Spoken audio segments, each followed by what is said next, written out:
Hi friends, రీసెంట్గా T20 world కప్లో భాగంగా ఇంగ్లాండ్ వెస్టిండీస్ మధ్య జరిగినటువంటి మ్యాచ్లో వెస్టిండీస్ టీం ఇంగ్లాండ్ టీం పైన 30 పరుగుల తేడాతో విజయాన్ని సాధించింది.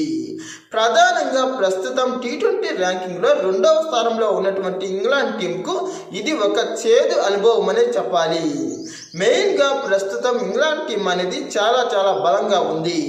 మరి అలాంటి సిచ్యువేషన్లో ఈ టీ20 వరల్డ్ కప్లో మొదటి మ్యాచ్లో నేపాల్తో ఏకంగా ఒకానొక టైంలో ఓటమి అంచుల నుంచి బయటపడి చివరి ఓవర్లో సామ్ కరణ్ వేసినటువంటి ఆ ఓవర్లో కేవలం 4 పరుగుల తేడాతో అనూహ్యంగా గెలుపొందింది.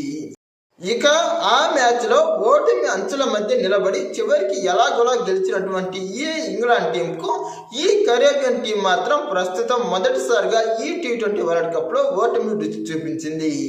ప్రధానంగా చాలా మంది మాజీ క్రికెట్ విశ్లేషకులు ఈ సంవత్సరం టీ20 వరల్డ్ కప్లో భారత్ తర్వాత ఇంగ్లాండ్ టీంను అత్యంత ఫేవరెట్ టీంగా కూడా అంచనా వేసిన వాళ్ళు చాలా మందే ఉన్నారు. మరి అలాంటి సిచ్యువేషన్లో ప్రస్తుతం ఇంగ్లాండ్ టీం మొదటి మ్యాచ్లో నేపాల్తో చాలా కష్టపడి గెలవడం, ఇలా ఈ 2వ మ్యాచ్లో వెస్టిండీస్తో అనూహ్యంగా 30 పరుగుల తేడాతో ఓటమి పాలవడంతో ప్రస్తుతం ఇంగ్లాండ్ టీం పైన కూడా చాలా తీవ్రమైన విమర్శలు వస్తున్నాయి. ప్రధానంగా ఈ మ్యాచ్లో మొదటగా బ్యాటింగ్ చేసినటువంటి వెస్టిండీస్ టీంకు ఇంగ్లాండ్ గట్టి షాకే ఇచ్చింది.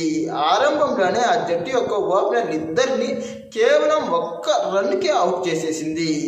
మరి ఇలాంటి సిచ్యువేషన్లో షేక్ హోప్ మరియు బ్రెండన్ కింగ్లు ఇద్దరు చాలా తక్కువ స్కోర్కి, అది కూడా ఒకరు డక్అవుట్ మరియు మరొకరు 1 రన్కే అవుట్ అవ్వడంతో ఇలా తక్కువ స్కోర్కి వెనుదిరగడంతో వన్డంలో దిగినటువంటి సిమ్రాన్ హిట్మేయర్ కాస్తో 12 బంతులు ఎదుర్కొని 22 పరుగులు చేయగా, ఇక 4వ స్థానంలో దిగినటువంటి బ్యాట్స్మెన్ కూడా తక్కువ స్కోర్కి అవుట్ అవ్వడంతో అలాంటి సిచ్యువేషన్లో 5వ స్థానంలో బ్యాటింగ్కి దిగినటువంటి సర్ఫాన్ రూథర్ఫర్డ్ 42 బంతుల్లోనే 77 పరుగులు చేసి వెస్టిండీస్కు భారీ స్కోర్ అందించడంలో కీలక పాత్ర పోషించాడు.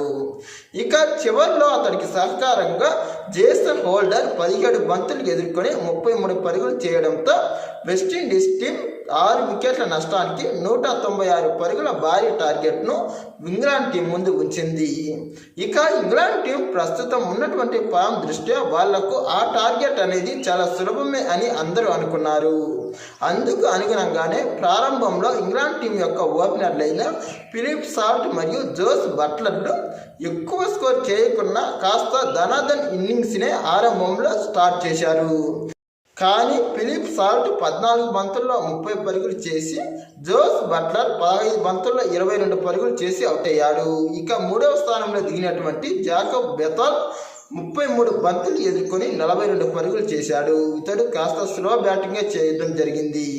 అంతేకాకుండా కెప్టెన్ అయినటువంటి హ్యారీ బ్రూక్ తీవ్రంగా నిరాశపరిచాడు.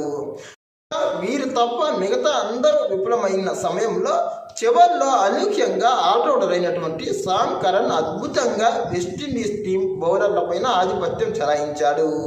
ప్రధానంగా అతడు 29 బంతులు ఎదుర్కొని 42 పరుగులు చేసి నాట్అవుట్గా నిలిచి ఇంగ్లాండ్ టీం ఓడిపోయినప్పటికీ అతడు మాత్రం గొప్ప పోరాటమే కనబరిచాడు. కానీ అతడికి ఎవరు సహకారం ఇవ్వకపోవడం వల్ల మరో ఎండులో మరో కీలకమైన బ్యాట్స్మెన్ లేదా ఆల్రౌండర్లు నిలవకపోవడం వల్ల ఇలా ఇంగ్లాండ్ టీం అనూహ్యంగా ఓటమిని ఎదుర్కోవాల్సి వచ్చింది. ప్రధానంగా వెస్టిండీస్ తరపున గెట్మాన్ పోర్ట్ ఏకంగా 3 కీలకమైన వికెట్లు తీసి ఇంగ్లాండ్ పతనాన్ని శాసించాడు. ఇక మిగతా బౌలర్లంతా తలా ఒక్కొక్క వికెట్ తీసి ఇలా వెస్టిండీస్కు ఈ టీ20 వరల్డ్ కప్లో ఒక గొప్ప విజయాన్ని అందించారనే చెప్పాలి. ఇక ప్రారంభంలో ఈ ఇంగ్లాండ్ బౌలర్లు కూడా వెస్టిండీస్ పైన గొప్పగానే ఆధిపత్యం చెలాయించిన వాళ్ళు డెత్ ఓవర్లలో వెస్టిండీస్ బ్యాట్స్మెన్లను కట్టడి చేయడంలో తీవ్రంగా విఫలమయ్యారు. దీనివల్ల టోటల్ మీద ఈ మ్యాచ్లో ఇంగ్లాండ్ టీం ఓటమిని మూటగట్టుకోవాల్సి వచ్చింది. ఇక ఈ గ్రూప్లో పెద్ద జట్లు లేకపోవడం వల్ల ఎలాగూ ఈ ఇంగ్లాండ్ టీంకు సెమీఫైనల్కు అవకాశాలు ఇంకా ఉన్నాయి. రానున్న రోజుల్లో ఈ ఇంగ్లాండ్ టీం ఈ ఓటమి నుంచి గుణపాఠాలు నేర్చుకొని ఎలాంటి పెర్ఫార్మెన్స్ చేస్తుందో చూడాలి. ఇలాంటి మరిన్ని క్రికెట్ అప్డేట్స్ కోసం మా ఛానల్ను సబ్స్క్రైబ్ చేయండి. ఈ వీడియో నచ్చితే లైక్, షేర్, కామెంట్.